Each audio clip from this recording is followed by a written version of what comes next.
이제 봄이 오고 여름이 올 때쯤 꼭 해야 하는 것이 있죠. 바로 이제 5월에 종합소득세 신고입니다. 지난해 종합소득이 있는 납세자라면 5월 안에, 그러니까 이달 아니죠. 이달 안에 종합소득세 확정 신고와 납부를 해야 합니다. 네, 올해는 종합소득세 신고가 더 간편해졌다고 합니다. 종합소득세 신고할 때 꼭 알아둬야 할 내용과 절세 팁까지 알아보도록 하죠. 김희연 디자인텍스 대표 회계사입니다. 어서 오세요. 안녕하세요. 안녕하세요. 자, 회계사님 먼저 여쭤볼게. 종합소득세라는 게 이제 종합이다 보니까 너무 방면이 넓잖아요. 네. 기준이 뭔지부터 좀 알려주세요.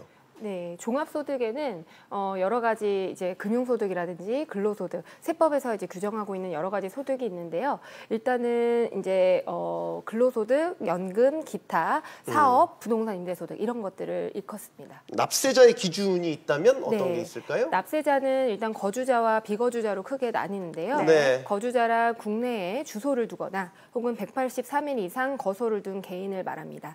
여기서 주의할 점은 이게 국적 기준이 아니라는 건데요. 한국 국적이 아니라고 하더라도 네.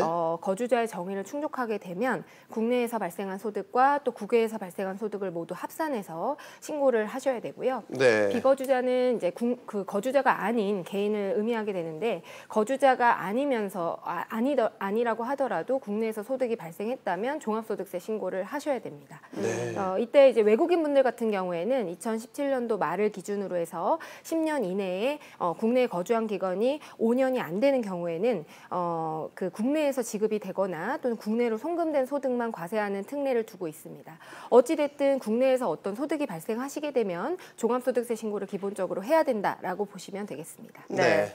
자, 그럼 본격적으로 종합소득세 신고하는 법부터 좀 알아보도록 하죠. 신청 기간을 좀 알려주시고 만약에 이 신청 기간 안에 신고를 못하게 되면 어떻게 해야 되는지도 좀 알려주시죠. 네, 종합소득세 신고 기간은 5월 1일부터 5월 31일까지입니다.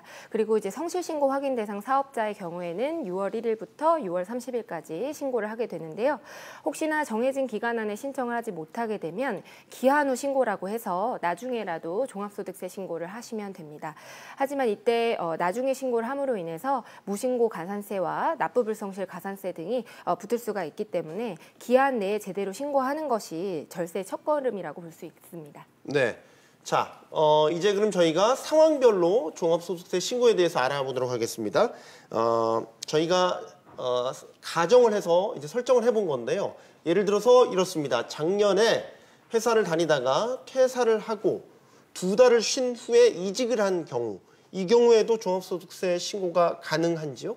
예, 맞습니다. 가능합니까? 가능합니다. 네. 네, 2017년도에 이직으로 인해서 2군데 이상의 근무처에서 소득이 발생한 경우에는 원래는 이제 연말정산을 하실 때 종전 근무지의 소득을 합산해서 신고를 하셔야 되는데요.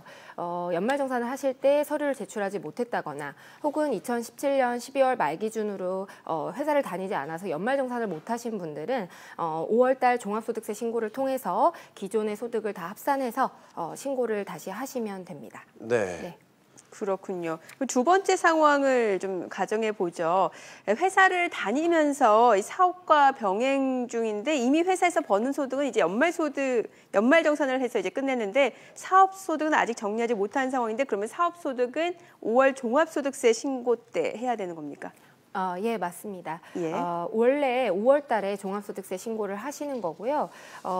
개인의 경우에는 이제 근로소득만 있으신 분들도 원칙적으로는 5월 달에 종합소득세를 신고를 하셔야 되지만 우리나라의 수많은 근로자분들이 직접 종합소득세 신고를 하기도 어렵고 과세관청 입장에서도 일일이 그 종합소득세 신고를 했는지 체크하기가 어렵기 때문에 과세관청과 납세자의 편의를 위해서 회사에서 연말정산이라는 제도를 통해서 근로소득 만 있으신 분들은 종합소득세 신고를 끝내고 있는데요. 근로소득 외에 부업을 하시거나 부동산 임대업 소득이 발생을 하시는 경우에는 반드시 5월 달에 합산해서 종합소득세 신고를 하셔야 됩니다. 네. 네. 자, 계속해서 상황별로 짚어보겠습니다. 세 번째 상황입니다. 화면 만나보시죠. 네. 자, 부모님과 함께 몇 년 동안 기부를 하고 있는데 종합소득세 신고 기간에 지금까지 냈던 기부금에다가 부모님의 기부금까지 둘 다 공제를 받을 수 있을까? 이 질문을 드리면요. 네, 둘 다 모두 다 이제 공제를 받으실 수 있습니다. 그렇군요. 네, 하지만 이제 소득 금액 요건을 충족을 하셔야 되는데요. 연간 소득 금액이 100만 원 이하인 배우자와 부양가족의 기부금만 공제가 가능하시고요. 네. 이때 이제 부양가족에는 형제자매가 포함이 되세요. 그리고 기부금을 공제받기 위해서는 반드시 기부금 영수증을 챙기시고 기부금 명세서를 작성을 해야만 공제가 가능합니다. 네. 앞에서 이제 여러 가지 상황을 이제 짚어봤습니다. 그런데 이제 아직까지도 내가 신고 대상인지 아닌지 헷갈리는 경우가 많거든요. 이 부분은 어떻게 해결을 해야 될까요?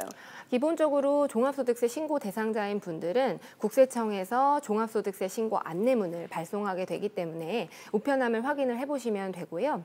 만약에 이제 홈택스에서도 종합소득세 안내문을 조회해 보실 수가 있으니까요. 네. 신고 안내문을 받으시면 종합소득세 신고를 준비하시면 되겠습니다.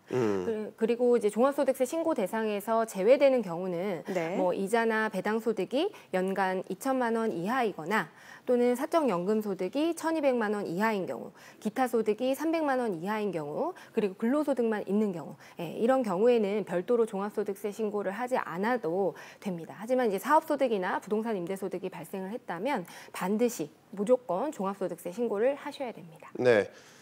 올해 달라진 세법이 뭐가 있을까요? 세법에 따라서 종합소득세 또 신고 다 달라지잖아요. 적용되는 게. 네. 올해는 이제 업무용 승용차 관련 과세 특례 제도가 기존에는 성실 신고 확인 대상자만 적용이 되었다면 올해는 복식부기 의무자로 적용 대상이 확대되었습니다. 업무용 승용차 관련 특례라고 하는 것은 업무상 필요에 비해서 과다하게 비싼 자동차를 소유하고 사업상 경비 처리를 하는 것을 제재하기 위해서 연간 차량 관련한 구매 비용이나 리스료, 렌트료, 그리고 차량 유지비 등에 대해서 사업상 경비 처리되는 금액의 한도를 정한 규정입니다. 그리고 2016년도 대비해서 소득세율 최고 구간이 38%에서 40%로 과세표준 5억을 초과하는 경우에는 인상이 되었습니다. 그리고 이제 부동산 임대업자 같은 경우에는 간주 임대료라고 해서 전세 보증금으로부터 발생하는 이자 소득에 대해 종합소득세 신고를 납부를 하시는 그런 게 있는데 간주 임대료 산정을 할 때 제외되는 소형 주택에 대한 기준이 전용 면적 85제곱미터 이하이면서 기준 시가 3억 원 이하인 주택에서 전용 면적 60제곱미터 이하이면서 기준 시가 3억 원 이하인 주택으로 조정이 되었습니다. 결론적으로 이제 고소득 자영업자분들이나 부동산 임대업자분들 같은 경우는 작년보다 종합소득세가 늘어날 전망입니다. 네. 종합소득세 어떻게 해야 제대로 이제 세금 환급이 가능할지 궁금해지는데 종합소득세 신고를 위해서 이 계산법이라든지 신고 시 필요한 서류도 있을 것 같거든요. 네, 종합소득세는 매출액에서 모든 비용을 다 제외한 순이익에 대해서 과세가 되는 세금입니다. 따라서 비용과 관련한 서류들을 잘 준비를 하셔야 되고요.